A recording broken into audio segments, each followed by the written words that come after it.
I just say go. You probably don't have to overthink it too much. Sure, have a plan, but whether it's just going to the supermarket or having a coffee with your friend, a lot of the time we actually don't need a huge long break. We don't need to be out for 12 hours to get that little bit of adult free time.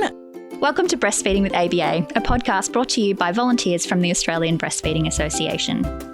Breastfeeding with ABA is a podcast about breastfeeding made by parents for parents. In this episode, we're going to talk about whether you need to give your baby a bottle to have a break. This podcast records in different parts of Australia. We acknowledge the traditional custodians of the lands we're recording on and the lands you're listening on. We pay our respects to elders past, present and emerging, and to any Indigenous people listening. We also acknowledge the long history of oral storytelling on this country and of women supporting each other to learn to feed their babies. My name's Jessica and I'm a breastfeeding counsellor with the Australian Breastfeeding Association. Today we're recording on the lands of the Wurundjeri people of the Kulin Nation. And my name's Simone and I'm a breastfeeding counsellor with the Australian Breastfeeding Association and an international board-certified lactation consultant, working on the maternity ward in a hospital setting and in private practice in women's homes. Right, so we're going to be talking about whether mums need to give their baby a bottle to have a break. Do you think this is something that a lot of women worry about?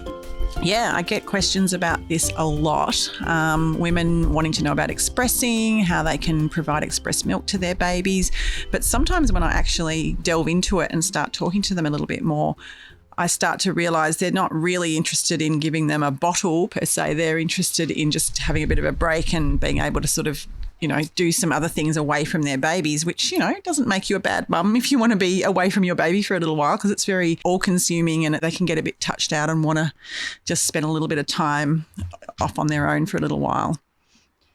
So why would a mum want to have a break? Breastfeeding means you've got a baby physically on you a lot of the day, and that sometimes it's just nice to think about your life before the baby, or just go and have a coffee with your friend. Sometimes it's even as simple as just wanting to have a bath on your own and not have to worry about the baby crying or needing a feed, or even just something like going out to dinner or meeting up with some family or some friends.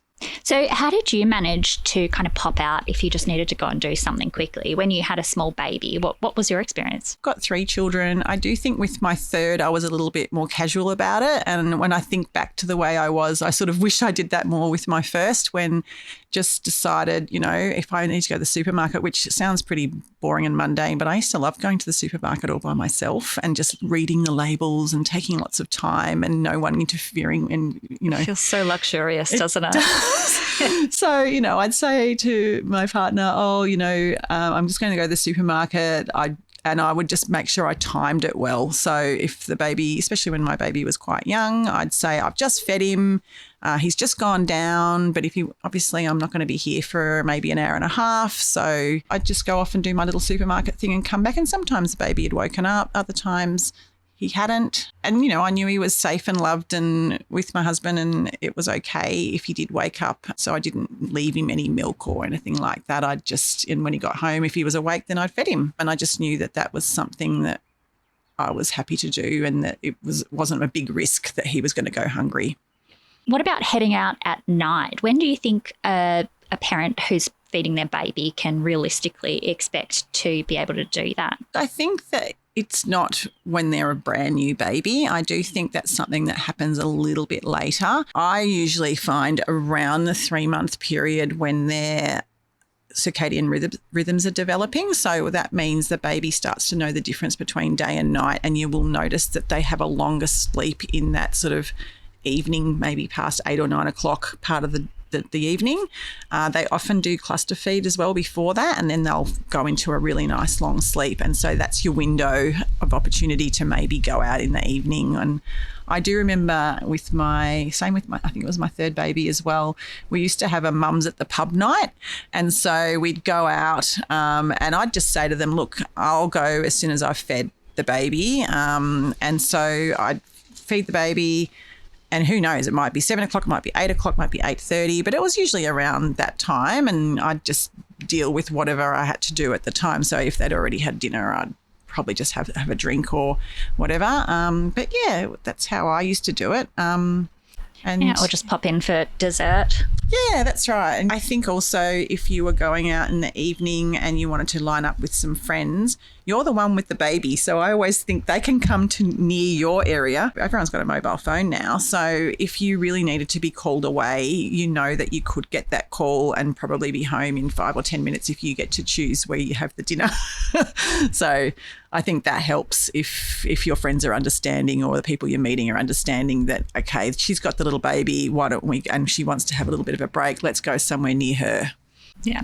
And as babies get older as well, it is easier if you do want to have an alcoholic drink to kind of time that around your feeds as well. It's the same as sort of leaving them for a little bit longer. Once they're over a few months old, you can have a glass of wine and then know that it might be a little while before you have to feed them again. Yeah, so that's all about timing as well. And if they are that little bit older and we know that they might not, we might be 5 or 6 hours before we have to feed again, that you've got plenty of time to metabolise a glass of wine or a beer or whatever you wanted to have. There's also the app on the ABA website that you can look up and actually work out when the safest time to feed after you've had an alcoholic drink. Yeah, and there's a brochure as well that's got a lot of really detailed information. I did want to talk about, I guess, the reasons why you might want to avoid using a bottle, because some women, it's just through choice, they decide they don't want to use a bottle because maybe they're worried about babies developing a bottle preference. You might get some babies, and it's quite common for breast babies to refuse to take a bottle, especially older ones. So anything after, I find, about 10 weeks onwards, you find babies that might have taken a bottle previously not wanting to take one anymore, and they just sort of, you put it in their mouth and they just play with it and bite it and don't really drink from it. And so those parents usually call me particularly worried that suddenly their baby who was always taking a bottle before won't take one anymore, which, I reassure them that it is really common and that there are some alternate ways to feed the baby express milk if you do need to give them some. So some of those ways could be something like an open cup. If the baby's about 5 months onwards, I find that they will take a straw cup, and I find that breastfed babies do quite like straw cups because they control the flow a little bit like a breastfed baby does with the breast. They stop and they start when they want to, whereas a bottle flows without them giving it permission to, and then they sort of go, oh, I don't want this, and they might start to freak out and not really like the flow of a bottle. So that sort of thing happens as well. Yeah, neither of my children ever really took to taking a bottle, but they would often take express breast milk either through an open cup or just a little sippy cup. And my oldest, who was particularly fussy, would sometimes have a little kind of a breast milk slushy, so it'd be frozen, and she'd just sort of spoon it into her mouth even when she was quite young and before she'd started solids. That was one of the ways that would get her through if I wanted to go out somewhere for a little bit longer. Yeah, and look, the other option, I guess, once their babies are over 6 months and